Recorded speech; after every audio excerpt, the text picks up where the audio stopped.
Hi guys, Richard here, welcome back to Geeks Wargaming and welcome to our latest video. And today we are back looking at all the latest details that Warlord Games have been drip feeding us for the new 3rd edition of Bolt Action. This is part 3 in a mini series that I've been doing where we look at these rules, and in between part 1 and part 2 there were 3 weeks.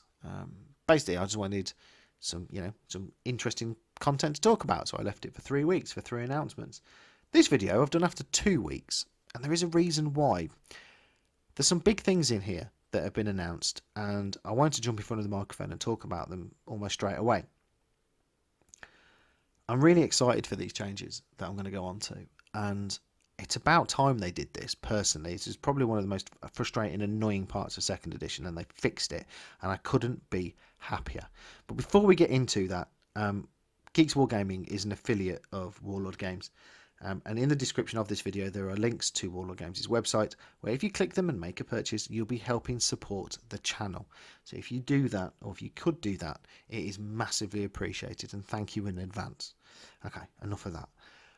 Warlord Games last week went on to troop quality and morale. Okay, they said that in this there were some big changes, but some things had been left alone. So wounding for inexperienced veterans and regulars all stayed the same. Their morale stayed the same. Okay, yeah, fine. Fundamental wounds and morale and order checks unchanged. If it ain't broke, don't fix it, and that part of the game was not broken. However, now this is the big thing for me. This is the bit I'm really super excited about. They have boosted rally. Okay, let's have a look at it. So, 2nd edition Bolt Action, you had a chance to remove D6 pin markers from your squad. Brilliant. Now, order tests are taken without taking pins into consideration. So you just have to pass. If you pass, you remove all of your pins. All of them. About time, to be fair. The amount of times that I have failed morale because of pins on a unit, they've been shot at lots of times. They're pretty shook up. They're out of the game. Well, they're not, but they are, because I can't really bloody move them, and I don't want to spend flipping ages trying to rally them.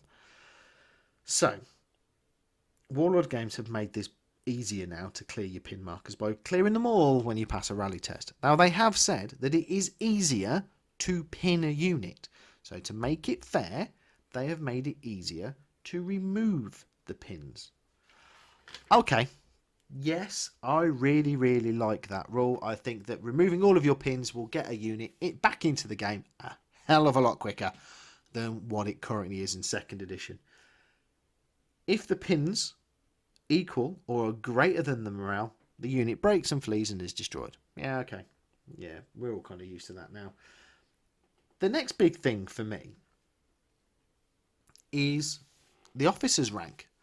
They've removed. Okay, this is something I didn't think I'd actually go into detail of or have to talk about, but they have removed some of the ranks. No longer have you got individuals. You've got 2 levels. You've got platoon commander and a company commander. So your 2nd lieutenant and your 1st lieutenant, or lieutenant if you're playing on the other side, are all mopped up in platoon commander. Your captain and your major are all mopped up in your company commander. Okay, that makes things a lot easier. That means you haven't got to,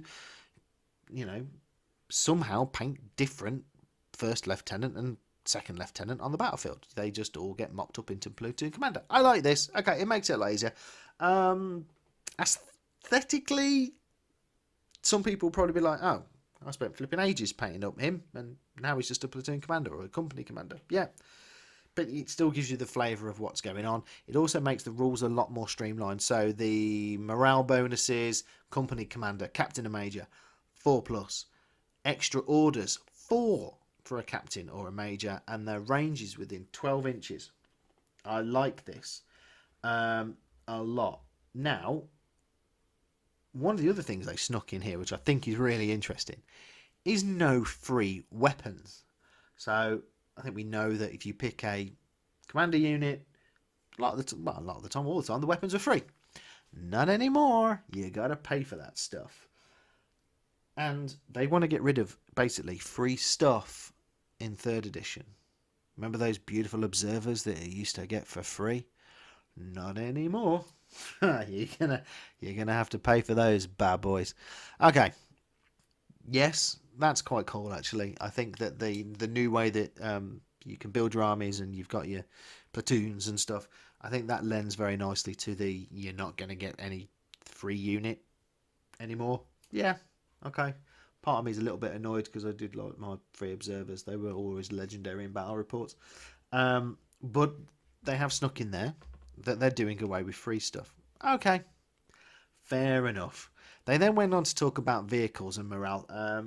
There wasn't much really in this, apart from that a vehicle must reverse and no pivot. If you go down on a vehicle, it has to reverse. If it reverses off the table, it's destroyed. You lose that vehicle. Oh, okay. That's a little bit of jeopardy now. The vehicle has to pull back out of a certain situation, and there is a if you're close to the battle edge, there is a chance you could lose it. Everything else kind of stays the same. So not major announces about vehicles, to be fair. Nothing that really rocked my world anyway. Not as much as removing your pins with Rally. That really, really, really did it for me. I think, yes, come on. That's a good change. Talking of good changes, one of the announcements this week was about snipers.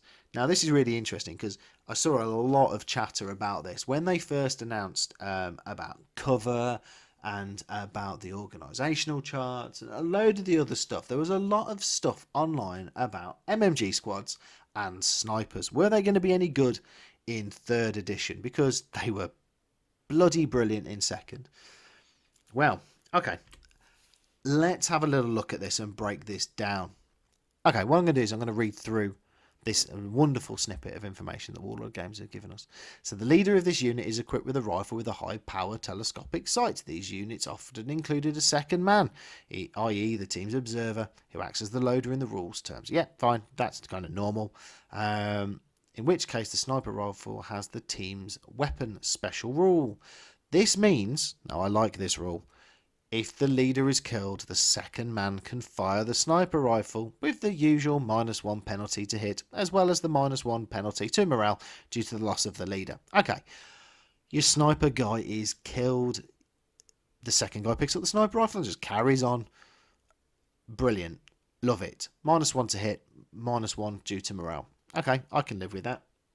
I think the fact that that sniper unit can carry on after the leader is killed is brilliant. I really, really like that rule. When the sniper shoots, fire or ambush, you can decide to use the rifle scope or not. Okay, it's your job. Use your scope. It's what you literally are employed to do, mate. However, one of the things I do like is that if there is a turn where you are not using your scope, then all of your guys can shoot. Yeah, love it. Usuals. If you are using your scope, now these are the bits of rules I really like. The rifle range changes to 36 inches. However, if the target is found to be within 12 inches, the shot misses automatically. Yeah, okay. The shots benefit from an additional +1 modifier to hit, making it slightly easier to hit with sniper rifles. Awesome. Any hits go straight to damage. No cover saves allowed. Okay, it ignores cover. You also get a +1 modifier on the damage rolls against infantry and artillery units, which sniper rifles, you're probably going to be shooting infantry or artillery units. That's really nice. So it's better, it's easier to hit with them and it's easier to wound with them, and it ignores cover. What is not to like here?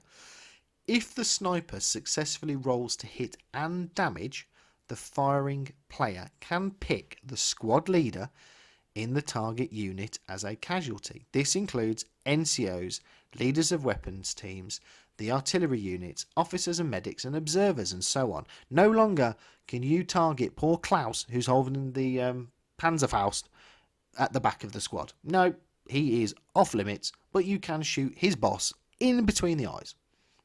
Okay. So, there was a lot of talk online about sniper rifles and about Were they going to work in 3rd edition? Were they going to get hit with the nerf bat?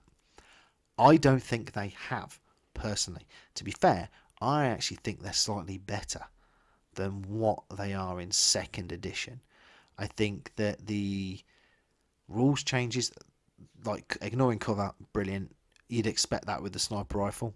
So it's easier to hit, it's easier to wound. Yeah, okay. That was their announcement about snipers. Now, the question is, and this is an open question, and I'd like to know what you guys think.